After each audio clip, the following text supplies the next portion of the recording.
Hello, everyone, and welcome to this week's sports podcast. Plenty to talk about this week. I'm recording this now at just after 11 p.m. Thursday, the 4th of February 2021, and the latest round of Premier League games have just concluded. If you're a Tottenham fan, you're probably feeling a bit depressed right now after another defeat to Chelsea at home tonight by 1-0. So we'll have a quick look at the results from this round of games, and most people have been talking about the amazing 9-0 victory for Manchester United over Southampton. You have to feel some sympathy for Southampton. We're going through a really bad run in terms of player injuries at the moment, and we've got to say that probably the second sending off was a little bit harsh considering the circumstances and the fact that it probably wasn't even a foul. Marshall seemed to admit that it wasn't actually a foul, but it wasn't going to change the result, and obviously they've got to pick themselves up now, and they've had a good season so far at Southampton, so they'll be hoping to get back into the top half by picking up some points in the next game, which I believe is at Newcastle this weekend. So we'll see how that goes. But yes, obviously Manchester United, a massive win there for them, staying hot on the heels of Manchester City, who had another what seemed a fairly comfortable victory at Burnley. I watched a little bit of the highlights on Match of the Day, and it seemed to be fairly routine, to be honest with you, and could have won by a few more. I don't think Burnley had a single shot on target throughout the game, so they weren't really much of a threat, and Manchester City seemed to be going through sort of like through emotions and could have moved up another gear, I think, if they'd had to do. And special mention to Ilkay Gundogan, who's playing exceptionally well at the moment. Scored 4 goals, I think, in his last 4 games, something like that, in his Premier League appearances, so he's doing really well. So they're in a good, strong position at Manchester City at the moment. Leicester picked up a good result at Fulham, winning 2-0 fairly comfortably. Without Jamie Vardy, they look comfortable. And in 4th place at the moment, Liverpool, who lost again at home after going all those games. I think it was 69 games unbeaten at home. They've lost 2 in a row, and I've got to say, having watched the highlights of that game also, they did struggle to make any sort of impression. Salah had a few good chances, not what you call clear cut, but decent chances, but he didn't put them away. Brighton obviously scored a good goal of Alzate, and they could have actually scored another one after that, maybe gone on to win 2 or 3-0, but it wasn't to be. But it was enough for them, and that takes Brighton to a relative safe haven at the moment, and we'll come down to the bottom of the table in a moment. So I say Tottenham lost tonight as well, and they're struggling a little bit with Harry Kane. Obviously still got Son. Bale didn't start tonight. Carlos Vinicius played up front. Bale didn't look to have much of a say in proceedings on Sunday in the last game away at Brighton. Made a good headed clearance off the line, but he didn't do any much in an attacking sense. So I think the fans may be a little bit disappointed in how it's been with Bale back at Tottenham so far.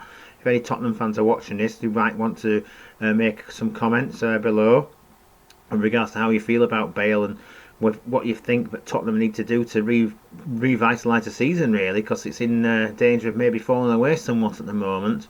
They look a little bit fragile. So let me know what your thoughts are if you want to say something about it. In the rest of the results, West Ham continued the good run of results with a 3-1 at Villa.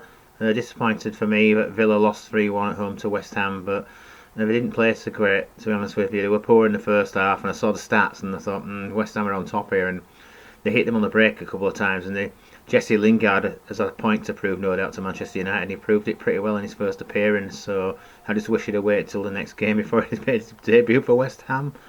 Down at the bottom, Sheffield United, crucial victory for them against West Brom, coming from behind, and a fantastic save by Ramsdale from, I think it was Robinson, I'm not sure it was, for West Brom, but he made an absolutely fantastic save towards the end of the game, which kept Sheffield United ahead.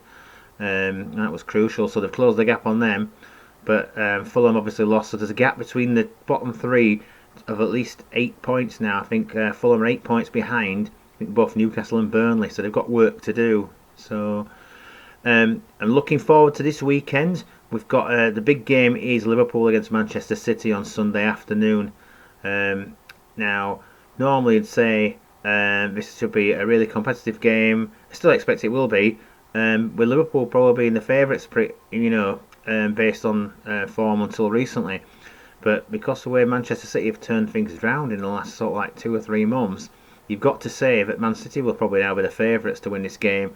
And I think for Liverpool it's crucial that they have Mane involved at in some capacity, because when Mane doesn't play, they seem to lack a bit of intensity, and I mentioned that on Match of the Day last night, and they do, it's true. They're also missing Jota, who I think is creative, so Salah and Firmino have their own skills, and obviously they have their own positive points in their play, but they aren't quite hitting the heights at the moment, and obviously they've got a lot of injuries as well. I mean, Alisson even missed the game last night, and Keller had played in goal for them, but he wasn't at fault for the defeat against Brighton, but he just makes probably opponents think, right, we've got more of a chance when we're playing a Liverpool team. We've got so many of the star players missing, so it'll be an interesting game on Sunday.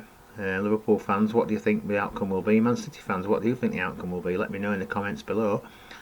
So that's the big game, and other games of importance that I've taken note of include Man United against Everton, which I believe is on Saturday evening. That's on Sky, I believe.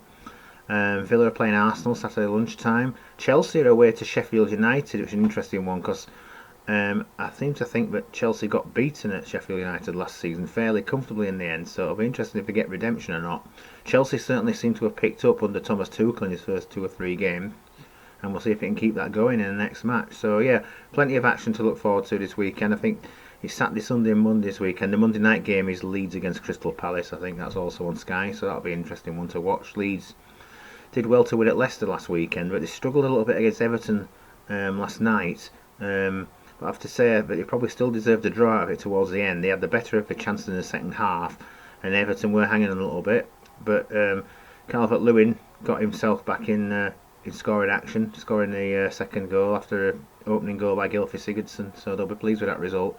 I think it was only the 5th time they've ever won a league match at Elland Road out of 50 attempts, something like that I read. So there you go. So that's the football for the moment in the Premier League. Halifax haven't got a game this weekend in the National League. I think it's FA Trophy weekend this weekend, so there's no game for them. So they've got a little bit of a break, and the next game is away to Barnet on Tuesday night at 7 p.m. and hopefully can get a positive result there. And hopefully Jake Hyde might be back in the squad by then, and maybe we can pick up another loan player, as we're a little bit thin on the ground, having lost Luke Summerfield for 3 months with a partially torn ACL. Which was a big blow. He's been probably our best player so far this season, so it's a massive blow. We need to find other players that can step up to the plate. I'm thinking of people like Jackie Earing, who's shown lots of potential. He's been good this season, but he needs to step up a bit more now. Woods is a decent player. We've got Kieran Green, who had a bit of a slow start, I've got to say, but he's picked up quite nicely in the last 3 or 4 weeks. So I'll see how he gets on for the rest of the season. But I'm fairly confident we've got still a decent team. We've played well this season, but Luke is a big miss, so wishing him all the best and hopefully we're back soon. So now moving away from football, and in the morning, and that's why I did the video tonight, it's the start of the first test between India and England in the cricket, and obviously it's a massive test, if you pardon the pun, for England to play against India, who are probably the best team in the world in their own conditions as well. India's squad's very strong. I looked at it this morning, and the only player I can think of note who's missing is Ravi Jadeja. Everybody else who you could think of who's a top player for India, they're all involved, and obviously Kohli, Rahane, Pujara. In terms of the batting, you've also got players like Bumrah, who's a fantastic bowler. You've got Sahar, and you've got Rishabh Pant as well, who are young guns coming through. So they've got a really good lineup. England have welcomed back Jofra Archer and Ben Stokes to the squad, and also Rory Burns. And I believe that Ollie Pope's been added to the squad as well. He's been obviously had a few fitness issues over the last year or so, and he's back in the squad, having been training out in Sri Lanka with them. He's joined the squad in India, so he may well get a chance to show his talents again. So it's going to be a tough series, but it's an important series as well, because after you might see the news in the press this week about the Test series being cancelled later this month between South Africa and Australia, which means that New Zealand automatically now qualify for the World Test Championship final at Lords. So it's now down to India, England and Australia. They're the 3 teams that have still got a chance to be the other team to face New Zealand in that final.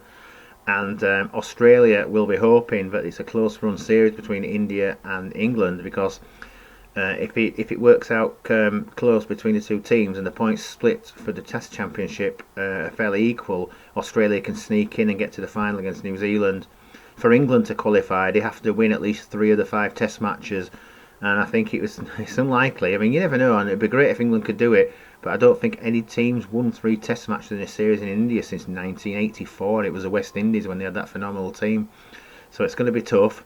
But we'll, keep your eyes on what happens in this first Test to start and see how the series goes. Elsewhere in cricket, Pakistan have made a good start in their match against South Africa today. They're 145 for 3 at the end of the first day. Alam and Azam are batting quite nicely. They were 22 for 3, but they've closed at 145 for 3. It was a curtailed day due to the weather, unfortunately, but Pakistan are certainly relishing the return to playing Test cricket in their own country, and they've done really well so far. So that's what's happening in the cricket. With regards to major events coming up, we've got 3 major events coming up in the next few days, or starting in the next few days. We've got the Six Nations Championship starting this weekend. I believe England play Scotland at tea time on Saturday, and that's on ITV as far as I know. Wales play Ireland on Sunday, that's on BBC, so the afternoon, I think 2:30, something like that. And obviously France play Italy as well. So England are the favourites simply because of the fact they've got such a good team, and obviously they won last year's protracted series, and they also won the Autumn Cup, so they're in a good place at the moment, so they'll be confident of doing well, and Scotland will find it hard going to Twickenham for sure. Also this weekend, the big event in NFL, it's the Super Bowl, and the Buccaneers, Tampa Bay Buccaneers take on the Kaiser Chiefs and the Kansas City Chiefs. And I think a lot of people are billing this match, this as a Brady versus Mahomes match. I mean, I'm not a massive follower of NFL, so I know what goes on. I know most of the top players now. Obviously, Brady's classed, I think, in most people's eyes as the greatest of all time. And he's leading what many people perceive to be a very average Tampa Bay Buccaneers side. And can he get them through? Can he get them a Super Bowl, by bringing them through? Obviously, Mahomes is a young pretender to the throne, I suppose you'd say, and he'll have a big part to play in the game as well. So it'll be interesting to see how that pans out. Let me know in the comments below who you think's going to win it, or who you want to win it. I've got no preference, really, to be honest with you. Maybe the Buccaneers, because I quite like my name, that's the only reason. But then again, Chiefs is quite a good name as well. So I'm not fussed either way who wins, but, let me have your comments below if you feel that you want to leave those. We've got also the Australian Open Tennis, which starts next week as well. It starts on the 9th, I was thinking. It starts, I'm not sure, I have to check that out, but it's coming up. So obviously there'll be people like Djokovic looking at winning the men's title again. He's going to be in there with a shout. Give us your thoughts on who you think might win the event, and also the women's. There's plenty of people who will be backing Serena Williams, I guess. And we've obviously got people like Simona Halep, I'm thinking of, Angelique Kerber, Pliskova, Karolina Pliskova, she's a good player as well. So there's quite a few out there who could be, out rivaling Serena for the title. And let me know your thoughts on that as well. I'd like to thank Ian Clegg for his feedback again last week on the last podcast, and he'd like me to mention a little bit about ice hockey. Now, ice hockey is obviously quite a relatively popular sport in this country. No doubt, like other sports, such as sports like Speedway, who are suffering from a lack of crowds. He asked me to mention the Leeds City Chiefs, I think they're called, and they play in the complex at Elland Road. Now, I don't know a lot about ice hockey. I don't really follow it, but I have friends who have followed Coventry Blaze and Sheffield Steelers, and obviously teams in Belfast and Cardiff and up in Scotland as well. So it's obviously a well supported sport. So if you are interested, I think you should check out the Leeds City Chiefs. And like I said to Ian, I promised I would mention it. So there we go. Anything else I can think of at the moment? I think I've covered the main topics for this week that's going on in the world of sports. Obviously, we've still got no fans in the grounds at the moment. Scottish football, Rangers look like they're going to run away with the title. The 20 odd points in front of Celtic. I know they've got 2 games in hand, but we'll get into a stage where I think I've read it today that Rangers could actually win the title in the Old Firm game on the 21st of March, because the dates and time's been brought forward, so they could actually win it on that day. I think that may be based on the fact that if they both win all the games up to that stage, but anything could happen before then. We've got 5 or 6 weeks. We've probably got some more snow on the way next week, so that's probably going to affect Scottish football to some degree as well, but you need to keep your eyes on post on that if you're interested in it. We need to keep an eye on the National League, because obviously I want Town to do well, Halifax to do well in the league, but will the league season be continuing? We're sort of like waiting on, I think, the votes next week as to whether the season continues as well. There's been some controversy in the National League with terms of Chesterfield and some of the players sort of like allegedly jumping the queue to get the COVID vaccine before they would do it, and the argument was that it was going to be going to waste because it was the vaccine which can't be kept. It has to be kept at very extreme temperatures, and it only lasts a couple of hours. So they happened to be there, so they got the vaccines done. But a bit of controversy there for you. I think that's about it really for now. So I'm going to sign off there. I hope you enjoy what I'm, talking about every week. And if you don't like it, don't watch it, of course. But I prefer you if you did. And if there's anything else you want to see covered in these videos, or what seem to be weekly now, just let me know, and I'll obviously try and make room to talk about anything sporting really. It's relevant. So for now, that's it. Bye.